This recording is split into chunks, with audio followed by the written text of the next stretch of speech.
الموازين القسط الله جل وعلا شانه فرمایي چې موږ بکیږو الموازین تلي دلته ګوره په دې باب کې اول امام بخاري رحمۃ اللہ علیہ آیات راوړو او وروسته به حدیث شریف راوړي په دې کې دې ته اشاره کوي چې د قرآن مجید تفسیر په احادیث مبارکه باندې کیږي او دا نبی رسول الله والسلام د احادیث بیان چې نو دا د قرآن مجید د آیاتونو تفسیر چې نو دا د نبی رسول الله والسلام مبارک بیان باندې شوی قرآن مجید کې راځي چې تبین للناس ما نزل الیهم د پاره د دې چې د بیان کې نبی رسول الله والسلام باندې خلکو ته هغه څه چې دوی ته نازل شوي دي سورۃ نحل آیات 401 سپاره 14 دغه په آیات کې راځي ويعلمهم الكتاب والحکمة نبی رسول الله والسلام علم ورکړي دي خلکو ته د قرآن او د سنت دغه په آیات کې راځي لقد جاءكم من الله نور وكتاب مبين بشک په تحقیق سره راغلی د تاسو ته د الله تعالی د جانب نه نور چې نبی اکرم صلی الله علیه وسلم د مفسرین فرمایي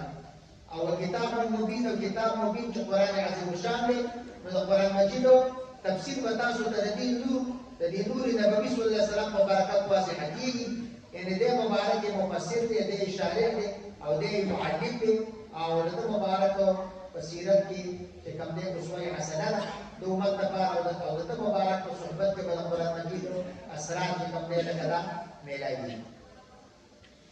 او به بل آیات کې راځي او اولي الامر منهم ده الله تعالی ته میلایي وکړي د نبی رسول الله صلی الله علیه وسلم چې په تاسو کې د دینی مشرع خاوندان دي چې فاسح قول د مفسرین کې مراد علماء مجتهدین او علماء عارفین نو د دې مبارکانو تابعداري وکړي نو د قرآن مجید وضاحت په احادیث سره کې او بین قرآن او حدیث دواړه وضاحت چې کوم دی نو دا په فقه د مجتهدین مبارکانو سره کې به فقه په دې قسمه یو فقه د عقاید یو د اعمال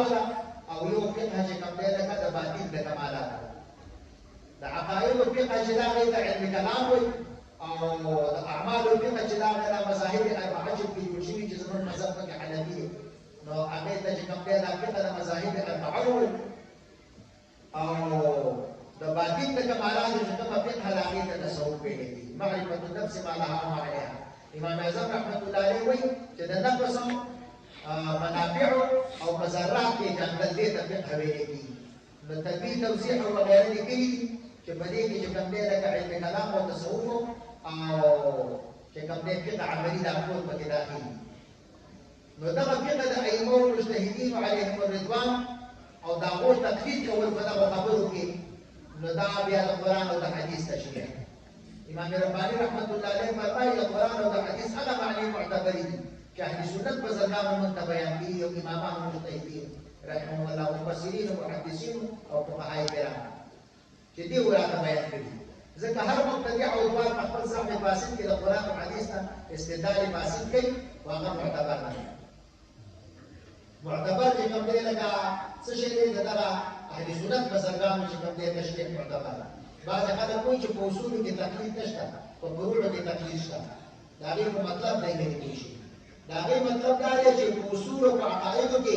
د مذاهب اربعه اختلاف نشته هغه کې هغه چې کوم دی متفق دي حنفي شافعي مالکي حنبلي دا ټول په عقاید د اهل سنت او جماعت کې متفق په اجتهادي احکامو کې اختلاف راغلی او نور د دې دا مطلب نه دی چې د قرآن او د حدیث د موږ ځان معنی وو په خلاف د مفسرین او محدثین او په خلاف د فقهای کرامو او په تفسیر دی او بیا چې کوم دی لکه کوم پروز لیکات امام رباني رحمت الله علیه مکتوبات کې بار فرمایي چې موږ په اصول او فروع کې د مجتهدین تابع او په فروع کې د ائمه اربعه اختلاف شته او په اصول کې نشته په اصول کې متفق اصول د کتاب الله او سنت نه موږ د مجتهدینو په حواله باندې چې هغه ته کوم استنباط کړی دی نو دا هغه معانی مفهومه دي نو هغه موږ چې کوم دی لکه مقبول کو او د فرق دواړو استدلال فاسد او دا غي معانی مفهومه چې کوم دی هغه معتبر دي الغرض د کلام الهي تفسیر په کلام نبوي صلی الله علیه وسلم سره ځکه علماء لیکلي دي د حدیث په شرح کې حجیت حدیث په باب کې چې څنګه چې قرآن مجید حجت دی اول نمبر نو دویم نمبر حجت احادیث مبارکه رسول الله صلی الله علیه وسلم او دغه سي اقوال الصحابه کرام او تابعین او تابعین رضی الله عنهم چې کوم دي نو په حدیث شریف کې ده. او دریم دلیل چې هغه اجماع د امت دی چې دا مجتهدین په متفق شي. اجماع د امت محمدي صلی الله علیه وسلم یعنی د دې امت د مجتهدین اتفاق په یو امر باندې. او څلورم دلیل هغه د قیاس د مجتهدین د مذاهب اربعه مشهوره او مقبوله. نو د کلام الهي تفسیر په کلام نبوي سره کېږي. صلی الله علیه وسلم دې معلومه شو چې توسط بشري ضروري دی. خو څوک وایي چې زه به د الله پاک د کلام نه استفاده وکړم او د انبیاء علیهم السلام د توسط نه بغیر به وکړم، او یا د بشر د توسط نه بغیر به وکړم، یا د اولیاء او مجتهدین او د راسخین د توسط نه بغیر به وکړم، نو نشي کولی، ګمراه شي. صراط والذین انعمت علیهم دا صراط مستقیم د منعومین لاره. نو د منعومین د تقلید ته پکې لابودي ده. د توسط بشري نه فلاسفه او حکما انتقام ممکن دي. الاسلام ټول په توسط بشري باندې قایل دي. وابتغوا الیه الوسیله. او د توسط نه واجزه تقدیم ممکن دي. اهل سنت والجماعت ټول په توسط باندې چې کوم دی لکه معتقد یو قایل دي وابتغوا الیه الوسیله. یو حجت قاصره دی چې هغه عقل دی، او یو حجت کامله دی چې هغه انزال د کتب سماویه دی او ارسال د رسول علیهم السلام دی، او بیا د هغوی وارثان چې عقیده د وراثت ورته ویلی شي چې دا د هغو په ځای باندې خدای پاک ودروي. نو حجت کامله به هله راشي چې د دې ټولو نه چې کوم دی استفاده وکړي شي. او دا وی نعمت الله تعالی جل وعلا شانه. او د دې توسط او د دې توسط نه بغیر او د دې حجت کامله نه بغیر حق ته څوک نشي رسېدلی. څنګه چې کتاب الله ته ضرورت دی، نو دغسې رجال الله ته ضرورت دی چې اول نمبر په رجال الله کې رسول الله صلی الله علیه وسلم او بیا خلفای راشدین او اصحاب رضی الله عنهم، بیا تابعین تبع تابعین رحمهم الله، او بیا دغه شان چې کوم دی په هره زمانه کې مجتهدین او ائمه د دین او علماء عارفین چې وارثان د انبیاء علیهم السلام. نو دا مبارکان چې کوم دي نو د دیو د تشریح نه بغیر او د دې د تقلید نه بغیر او د دې د فرمودانو باندې د روانېدلو نه بغیر څوک حق او حقیقت ته نشي رسېدلی. ځکه دا رجال الله نو کتاب الله چې راټینګې نو د رجال الله په توسط سره راټینګې. نو هم رجال الله ضروري دي. كونوا مع الصادقين وابتغوا اليه الوسيله او اولي الامر منكم، او هم کتاب الله ضروري دی چې شریعت. نو ګوره دې وجه نه امام بخاري رحمت الله علیه چې په ترجمه الباب کې اول نمبر آیات ذکر کړ چې باب قول الله تعالی ونضع الموازین القسط لیوم القیامه. نو وروسته پسې بیا حدیث شریف هم په دې موضوع باندې ذکر کړ چې په هغې کې بیا راځي چې ثقیله طالب میزان. نو د حدیث شریف ته میزان ثابت شو. نو په قرآن او په حدیث دواړو باندې عقیده د اهل سنت والجماعت ثابته کړه چې مسله د میزان د ورځ د قیامت کې او د معتزله ورځ چې کوم دی لکه څه وپاره. محدثین مبارکانو ډېر خدمت کړی دی، هر چا په خپل ځای خپل خدمت کړی دی. د مفسرینو مبارکانو خدمت کې لا دی، د محدثینو مبارکانو د فقهاء کرامو خدمت کې لا دی، او د صوفي عظامو او متکلمینو خدمت کې لا دی. دا چې خپل خدمات کې الله دې هغوی سعی مبرور کړي، د هغوی په برکت دې الله زموږ ستاسو سعی مبرور کړي. یو طرف ته نبی رسول الله صلی الله علیه وسلم د احادیثو مبارکو حفاظت کړی، بل طرف ته چې کوم دی لکه د اهل سنت والجماعت عقاید یې ثابت کړي، بل طرف ته چې کوم دی د فرقې باطله ردونه کړي. په احادیثو کې چې کوم دی لکه د سند مراعات کړی دی. بیا په احادیثو کې بعضې احادیث دي چې هغې ته حدیث مسلسل دی، په هغې کې بیا ډېر قسمونه دي مسلسلات دي. لکه یو مسلسل بالحلف هم بیا نور مختلف قسمونه دي. نو یو په هغې کې حدیث مسلسل بالاولیت دی. یو شاګرد نه ویل یو استاد سپاره ورشي نو چې دا استاد ورته د کوم حدیث نه ابتدا کوي. دا طریقه د سفیان بن عیینه رحمه الله. نو په دې حدیث مسلسل بالاولیت چې دی نو د دې حفاظت هم محدثینو کړی. لکه ابو داود شریف او ترمذي شریف دا حدیث شریف راوړی دی چې د عبدالله بن عمر بن عاص رضی الله عنه روایت دی چې رسول الله صلی الله علیه وسلم فرمایي الراحمون یرحمهم الرحمن تبارك وتعالى يرحم من في الارض يرحمكم من في السماء رواه ابو داود والترمذي وغيره.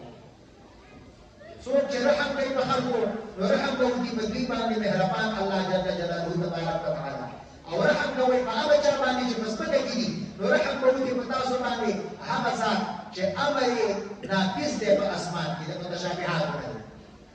دا مطلب یې نه دی چې په اسمان کې مکان دی دا الله په مکان د جهاد نه منزه یا په سماء سماء د سکون د علو ته ویل شي ان په سماء معنی چې په مرتبه عالیه مقدسه کې چې مرتبه د غیب الغیب ده چې وراء د جسم او د جهاد او د مکان نو رحم کوي د ځمکې په خلکو نو د اسمان مالک او هغه د وجود مقدس مرتبه ذات جل شانه او په تاسو باندې رحم کوي نو شاګرد ته چې کوم دی لکه اول دا حدیث شریف ذکر کړ د پاره د دې چې لکه دته د اول وخت نه د رحم هغه تعلیم په تمیلاو شي او د الله جل شانه رحم هغه او پیژني او دته په خپل د رحم تعلیم میلاو شي په خلکو باندې رحم وکړي نو داسې احادیث او محافظه هم چې کوم دی محدثین فرمایي امام بخاری رحمت الله علیه صاحب مشکات اول حدیث ته انما الاعمال بالنیات راوړی دا هغه کتاب چې اول په کتابونو د احادیثو کې ذکر کیږي دا د پاره د اصلاح د نیت چې طالب العلم او علم په خپل علم کې نیت صحیح کړي د دنیا عزت او شهرت او د دنیا دولت او د دنیا اقتدار او د دنیا ریاست د دې شیانو لپاره خپل علم وسیله ونه ګرځي بلکې خپل علم د اعلان کلمت الحق او د الله د رضا لپاره او د حق د خدمت لپاره چې کوم دی لکه وسیله وګرځي نو بخاري شریف هغه انما الاعمال حدیث چې کوم دی هغه په اول د کتاب کې راوړي تصحیح دلیل ته اشاره وکړه او د کتاب التوحید په اخر کې چې کوم دی بیا دا حدیث شریف راوړي چې کلمتان حبیبتان الى الرحمن خفیفتان علی اللسان ثقیلتان فی الميزان نو هغه د اخرت امور ته اشاره وکړه ثقل فی الميزان چې د اخرت امور چې ابتدا هم نه صحیح وي نو په انتها کې په اخرت کې هم کامیاب ګرځول د میزان به ترنه والله تعالی دې ابتداء او انتها من ته حسن نیت او د الله پاک رضا او حسن خاتمه او د میزان د دې رجحان په نصیب کې خپل وقایع وکړه لکه څنګه چې ورکوټه ماشوم پیدا شي نو اول وخت خلک تلقین د څه شي کوي چې دې په دې او د اذان او د اقامت په تکل او چې کله سړی وفات کیږي نو د وفات په وخت کې وخت خلک د کلمې شهادت تلقین کوي دا دوه خبرې په حدیث مبارک صحیح نو دا شان چې کوم دی په اول د بخاری شریف کې د تصحیح د دې تعلیم ورکړل شو او په اخر کې د خاتمه او د دې د میزان د دروازې طرف ته غمجن کېدل او هغه طرف ته متوجه کېدل او هغه لپاره دعا او زهري او د هغه لپاره دغه کلمه سبحان الله وبحمده سبحان الله العظیم لوستل چې کله د میزان په درنه شي نو د هغه تعلیم په دوام کې یو زنديق له تاسو یې پیژنئ هغه په دې مخکې ورځو کې په موبایل باندې دا تقریر ورکړو چې دا بعضې خلک د خپل وړو ته په غوږونو کې اذان او اقامت کوي نو وایي ولې دته دا دماغ چې کوم دی د ماشوم باندې دا څه کمپیوټر دی چې ستا د اذان او اقامت په بلې کې ریکارډ شي او ولې د بدل دی زړه ته چې کوم دی ایمان ورته باسي په زور باندې نعوذ بالله او بیا وایي ولې چې تاسو د اذان او اقامت فدي غد وقت من الإله بروسنا ده مشركين وده بالعبيدين نعوذ بالله لك ده البعض نعوذ بالله منه فده زندقه فرد كذا تاسو حديث شريف يشكو ده منافع رضي الله عنه حديث ده وي ورأيت رسول الله صلى الله عليه وسلم ويقول رسول الله صلى الله عليه وسلم أذن بأذن الحسن بن علي رضي الله عنه أذاني وقو فوقت حضرت حسن بن علي رضي الله تعالى عنه حين فأغا وقت ولدته فاطمة چې وزيګاو کې د فاطمه رضی الله عنها بس ولادي هغه د منځله لپاره چې خلک کوم اذان کوي نو حق اذان یې متفاوت کړو دا حدیث ابو داود شریف هم راوړی ترمذی هم راوړی دی ویلي چې دا حدیث صحیح او حکیم سے هم روایت کړی دی مستدرک کې رحمه الله ابراهیم راوړی دی په معجم کبیر کې او بهقی راوړی دی په الاداب کې او امام احمد رحمه الله راوړی په خپل مسند کې او ابو داود طیالسی رحمت الله علیه راوړی په خپل مسند کې او امام بهقی سے راوړی په شعب الایمان کې او مشکات شریف په باب العقیقه کې راوړی صفحه نمبر 363 جلد 1 او باقي څلورمه حاشیه د تقاط په حواله لګیدلې ده او ال دې ویلي دي چې د ماشوم په کله وخت اذان کول او په چپ وخت اقامت کول چې دین دا سنت او شامي هم چې کوم دی لکه دغه خبره لیکلې ده فتاوی شامي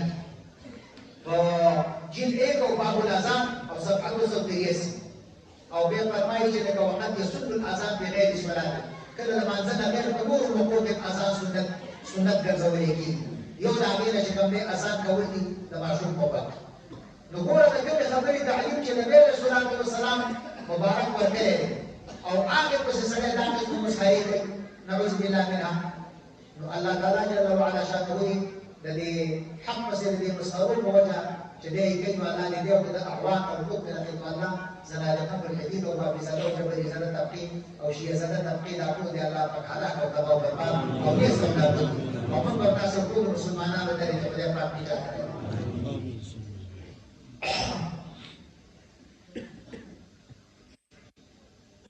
رسول مبارک علیه الصلاة والسلام د بعثت مقصد څه شی دی چې دغه کتاب او د سنت تعلیم خلکو له وایي اولنې مفسر د قرآن مجید رسول الله صلی الله علیه وسلم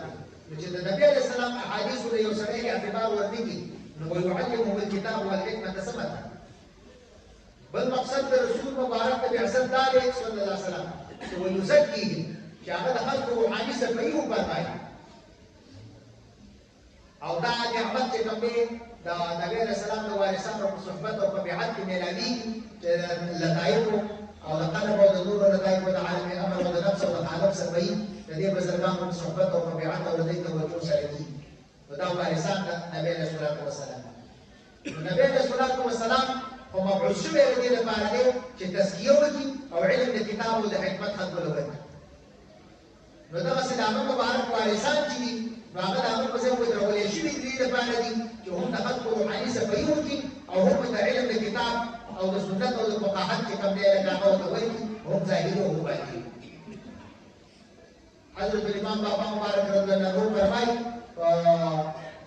سیف المؤمنین شریف چې یو عقیده د توحید او یو عقیده د رسالت ده او یو عقیده د وراثت ده اوږده تشریح یې کوي د مبارک بیا یې فرمایي دي چې څنګه په توحید او په رسالت ایمان ضروري دی نو دغسې په وارثانو ایمان ضروري دی او امام رباني رحمت الله علیه په مستقل مکتوب لیکلی دی چې تصدیق بالاولیاء او ایمان بالاولیاء دا چې کوم دی لکه ضروري دی ځکه العلماء ورثة الانبیاء دغه علما چې جامع د علم ظاهر او د باطن دي نو دغه مبارکان چې کوم دي نو دا د انبیاء علیهم السلام وارثان پېژندل غواړي لکه دلته چې مولانا محمد ګل صاحب دی تشریح تاسو ته مبارک صاحب رحمت الله علیه نو واقعي پسې باندې وکړو وارثان واسي دې ته وایي چې علم ظاهر حاصل وارث دې ته وایي په مکتوب 218 د جلد اول کې فرمایي امام رباني رحمت الله علیه چې علم احکام او علم اسرار د دواړو نه کامله حساب واحد وألف وارث او په دې تاسو مکتوب د جلد ثاني او په څلور پنځوسم مکتوب د جلد ثاني کې مبارک فرمایي چې یو علماء ظواهر دي دا وی برخه څه ده صحت عقیدي علم عمل یو عام صوفي کرام دي رحمه الله دا وی برخه څه ده صحت عقیدي علم عمل او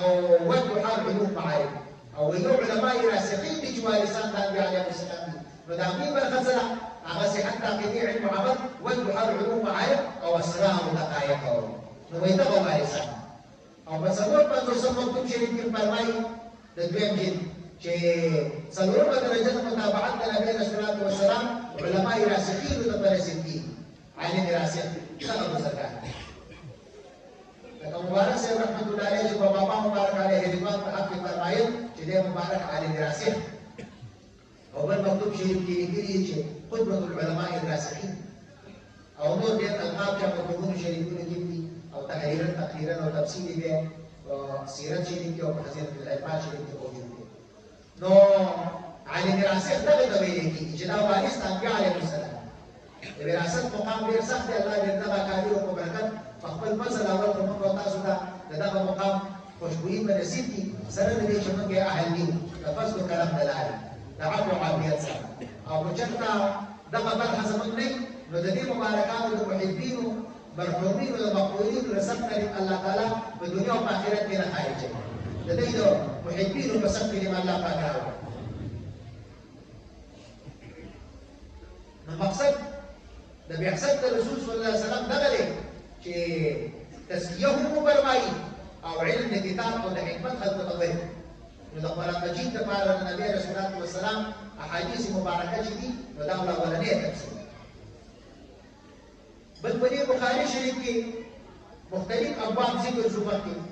او مختلف کتابونه لکه کتاب الایمان، کتاب العلم، کتاب الطهارت، کتاب الصلاه، زکات، صوم، حج، نکاح، طلاق، بيع، معاملات، معاشرات، اخلاقيات وغيرها. فاخر کې کتاب التوحید او العقائد بیان دا په کې ذکر شو. فاخر د دې کتاب باب ولګي اشاره دې ته وکړه چې دا ټول اعمال او عقاید چې مخکې ذکر شو نو د دې په اخرت کې یو وسط دی چې څومره د یو چا د معرفت درجه اوچتې نو هغه به دغه لپاره وزن اعلی هغه به دغه لپاره وزن اعلی. ځکه حدیث شریف کې راځي ان الرجل ليكون من اهل الصلاه والصوم والزكاه والحج. بشکه یو سړی به منذ رجاء زکات حج وغیره ټول عبادت کوي عمره وغیره حتى ذكر صحابه خير كله حتى چې د خیر امور ټول د هغې حصې ذکر کړي. هو ما يجزى يوم القيامه الا بقدر عقله. مبادله به نه ورکړل کېږي په ورځ د قیامت کې مګر په اندازه د عقل ده. دا حدیث بیا حکم ذکر کړی مشکات شریف کې مذکور دی. نو مراد د عقل نه عقل معاد د آخرت عقل دی او دا په علم بالله سره معرفت الهي سره حاصلي. نو چې څومره مرتبه په علم بالله کې اوچتې نو هغومره به د لږ عمل وزن دا بډېږي. همدا وجه ده چې صحابه رضی الله عنهم یو وږی یا نیم وږی ورپسې د خدای پاک په لار کې صدقه کړي او وروسته امت د احد د غرومره سره زر صدقه کړي نو د هغوی مبارکانو د یو وږی یا نیم وږی ورپسې ته نه رسېږي. ځکه د هغو مقام په معرفت کې او په اخلاص کې او په حب کې ډېر زیات د هغو برکت او د هغو د کمالاتو نه چې د چا کمالات شبیه دي او نقص قدم باندې دي د هغوی په برکت د الله محمد او تاسو نو دا اعمال چې څومره دي او عقاید چې دي د دې لپاره وزن دی. نو ځکه وایي چې وان اعمال بني ادم توزه د بني ادم اعمال او اقوال وغیره چې کوم دي لکه دا ټول به څه شي کېږي دا به وزن کېږي. نو دې کې دې نقطې ته اشاره شوله چې علماو له پکار دي او طلباو له پکار دي چې دې درس کوي او په علم کوي او په وعظ کوي په تقریر کوي نو چې په دې ټولو کې د ده مقصود اخلاص او صدق او د خدای پاک رضا په اعلی د کلمت الحق او نفساني اغراض یې مد نظر نه وي دپاره د دې چې دا درس او تدریس او دا دیني خدمات چې کوم دي نو د دې وزن باندې چې کوم دی د کار په څه شي باندې وشي په اعلی تله باندې به وشي. مکتوبات شریف کې یو حدیث شریف راوړی دی چې علماء راسخینو د قلم سیاهي به د قیامت په ورځ د شهدا فی سبیل الله د هیلو سره وزن کولی شي او د هغوی په هیلو باندې به د علماء راسخینو د قلم سیاهي چې ده چې د دین کتابونه یې لیکلي دي نو د دې هغه چابړی به پرې دود شي. نو الله دې موږ د دغه علماو په صف کې او د هغوی په خادمانو او حفاظت کې راولي. امام رباني رحمت الله علیه مکتوبات چې فرمایي چې د علماو هغه درس او تدریس او هغه ابداع او هغه دیني خدمات او وعظونه هغه مقبولېږي چې د شایقین د دنیا نه او د نفساني غرضونو د شایقین او د حب جاه او عزت او شهرت او دولت او وغیره او ریاست او د دې فاسدو نیتونو نه پاکي او خاص د الله د رضا او د اعلاء کلمت الحق دپاره یې الله دې زموږ او ستاسو هغه دغسې وګرځوي نو بیا به د ده دپاره په اعلی کله باندې ګټلی شي. نو په هغه دغه کلمې چې سبحان الله وبحمده سبحان الله العظیم او په هغه چې کوم دی لکه دا نور ایمانیات او چې کوم دی لکه دغه شان اعمال صالحه او نور څومره چې کوم دی اعمال او افعال او احوال نو دا هغو په اعلی کله باندې ودرېدلی شي. زما وروڼو دا کله د میزان چې ده نو په دې کې چې دروندوالی راځي نو یو په صدق سره او یو په اخلاص سره. صدق دې ته وایي چې یو عمل د سنت په مطابق یعنی اولا دا چې د اهل سنت والجماعت د عقیدې خاوند وي ځکه چې د مبتدع منځ روژه زکات حج هېڅ نه قبلوي. ان الله لا يقبل لصاحب بدعه صوما ولا صلاه ولا حجا ولا عمره ولا صدقه ولا جهادا في سبيل الله حتى يخرج من الاسلام كما تخرج الشعره من العجين. رواه الديلمي بروايه انس رضي الله عنه مرفوعا. کنز العمال حدیث نمبر 1115. الله تعالی د دې دوه یو ګمراه په خو چې دې ته فرق دواله مبتدعه او بدعت صحیح او اعلی د دې منځ روزه زکات حج عمره صدقه جهاد هیڅ شی په پات نه قبل دې د خپل پولیس د سې دې ته ودی لکه یخته چې د ورونه راو پاسې څوړب سره دې دې ته وځي نو اول سي د خدای چې عقیده د اهل سنت والجماعت په ساتل شي او د دې دوه یو ګمراه په خو خوارج جبريو او چې کوم دې لکه معتزله او روافض او د دې خلکو تفسیریان او وغیره د دې خلکو د عقاید او شعارونو پرهیز وکړي او د دې د مجالسو او بسم الله قدر تعلق تصور کړي. لکه وخت چې محمد بن مولوی صاحب علیه الرحمت وضاحت وکړو چې یو هغه څه مجالس دي چې د اهل دنیا او د مصاحب په جال دي نو هغه مزیر دي د راجین صحبت دی او یو هغه صحبتونه د فرقې دوالو دي د مبتدع او هغه زهرقات دي د مبتدع صحبت دی او دغه شان یو د مخالف طریق صحبتونه دي. مخالف طریق په قسم دي یو هغه دي چې د سلوک او تصوف نه مني او بل هغه دي چې سلوک او تصوف ته منلو دعوه کوي او پیر کامل مکمل ستا چې دی صاحب زمان ولی الله نو هغه مبارک نه مني دا هغه منکرین او حاسدین. نو د دغه سره صحبت هم د سړي د باطن کارخانه تباه کوي او سړی بې حقه او مردود ګرځي نعوذ بالله او د هغو د باطن هغه ظلمتونه او تیرې ورته نقل کېږي او بربادېږي. نو صدق دا دی چې اول نمبر په عقیده کې صدق وساتلی شي د اهل سنت عقیده وساتلی شي او د مخالف طریق او د ناجنسو او د مبتدع او د علماء غافلین او د قراء مداهنینو د دې ټولو صحبت نه حتی الامکان چې کوم دی لکه پرهیز وشي او اجتناب وشي. نو یو اتباع سنت او صدق دا دویم دا دی چې په شریعت او په سنت عمل وشي نه په رسم او په رواج. لکه نن سبا اکثر خلک په نفس پسې روان دي او په رسم او رواج پسې روان دي او په شریعت او د سنت په لاره باندې ځي. زمونږ اکابر چې کوم دي خاص کر زمونږ د نقشبندي مجددي شریفي اکابر او زمونږ مبارک صاحب علیه رضوان بابا مبارک علیه رضوان دوی درګرده د اتباع سنت تعلیم ورکوي. نو دا یو شو دویم نمبر اتباع سنت. دریم نمبر دا ده چې د باطن په کمالاتو کې اتباع سنت وشي او دغه د باطن په کمالاتو کې چې کومه اتباع سنت ده نو دې ته اخلاص ویل کېږي او حقیقي صدق هم په دغه مقام کې میلاد شي. د اخلاص په ډېر مراتب دي په ولایت صغرا نه ابتدا کېږي او انتهایی چې کوم دی په تعین راځي او په هغې کې بیا ترقیه الله دې د خپلو قادرو په برکت رسي. نو بدعت او عقیده چې رجال ته بدعت څه ته بدعت دې ته ویل کېږي چې رافع د سنت او بدعت دې ته ویل کېږي چې د یو شي لپاره په کتاب الله او سنت د اجماع او قیاس کې اصل او دلیل نه بلکې ادله اربعه د دین رد کوي چې هغه د اضطراب یا ګمراه یا وقوع عقاید باطله او اعمال قبیحه په خلاف د شریعت او سنت نو دې ته بدعت ویل شي. او یو باندې زده او جبري زده تقلید دي نو هغه دې سنت ته بدعت نعوذ بالله بدعت ته سنت لکه مکتوبات شریف کې لیکلي 205 باندې مکتوب دي چې اول کې غالبا چې امام مهدي رضی الله عنه چې ظهور فرمایي نو عالم ته مدینه به وایي چې دا څوک بدعت راپیدا شوی دی چې زمونږ د دین او د ملت خلاف ورزي شروع کړي د امام مهدي رضی الله عنه په داخله مردارونه باندې حکم نو معلومه شوه چې واقعي زده او جبري زده تقلید دي نو دا اهل سنت والجماعت او بزرګانو ته نسبت د بدعت کوي نعوذ بالله منها. من اهل سنت والحمد لله اهل بدعت دي اهل بدعت ادوار یا ګمراه فرقې خوارج روافض جبريه قدريه معتزله وغيرها چې د زور دین او شریعت غیر منکر نو دغه مبتدعين وبدعتيان. من اهل سنت والحمد لله ښه نو زمان د شیخین او کریمینو سیدنا مبارک صاحب علیه رضوان او سیدنا بابا مبارک علیه رضوان او بیا وسو حضرت شیخ الحدیث مولانا شیخ الله صاحب مبارک مولانا اعوان او خلفای سلسله د دې ټول کوشش چې کوم دی هغه په دغه خبره باندې دی چې عقیدتاً او عملاً احیاء سنت وشي او چې کوم دی لکه بدعت سیئه چې کوم دی او بدعت رافعه دي سنت هغه رد کړی شي او دغه شان مقام د اخلاص هغه چې کوم دی لکه موږ تاسو ته څه شي حاصل شي. دا خبرې خو دې چې کوم دی لکه په تمرو د یو مقدمې سره تاسو ته د دې حدیث شریف په اوایلو کې بیان